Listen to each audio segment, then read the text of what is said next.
Hello friends, আজ আমার recipe ঝিঙে পনির ভাপা। এটা খুবই টেস্টি একটা রেসিপি। এটা দেখতেও যেমন সুন্দর হয়েছিল, খেতেও তেমনই সুস্বাদু হয়েছিল। এটা আমি একদম সিম্পলভাবে বানিয়ে নিয়েছিলাম। এটা ভাতের সঙ্গে, রুটির সঙ্গে খেতে খুবই অসাধারণ একটা রেসিপি। এটা বানানোর জন্য প্রথমেই আমি কিছুটা পোস্ত শুকনো গুঁড়ো করে নিয়েছিলাম। এর মধ্যে আমি লঙ্কা, কয়েকটা কাজু আর একটু সাদা সর্ষে দিয়ে একটু জল দিয়ে একটা স্মুথ পেস্ট আমি বানিয়ে নিয়েছিলাম। এরপর আমি দুটো ঝিঙে আর দুটো টমেটো কেটে নিয়েছিলাম। এইদিকে কিছুটা পনির টুকরো টুকরো করে কেটে এর মধ্যে আমি লবণ, হলুদ আর লঙ্কা গুঁড়ো খুব ভালো করে মিশিয়ে নিয়েছিলাম।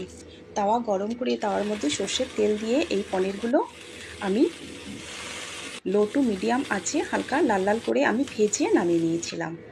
এরপর আমি একটা টিফিন বক্স নিয়ে নিয়েছিলাম। এই টিফিন বক্সের মধ্যে ঝিঙে, টমেটো আর পনিরগুলো দিয়ে দিয়েছিলাম। ওপরে পোস্ত আর পেস্টটা দিয়ে এর মধ্যে লবণ আর একটু চিনি দিয়ে খুব ভালো করে আমি মেখে নিয়েছিলাম।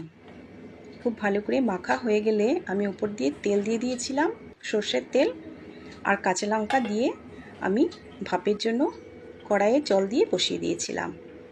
15 থেকে 20 মিনিট আমি বেশ ভাপ দিয়ে আমি এটা নামিয়ে নিয়েছি।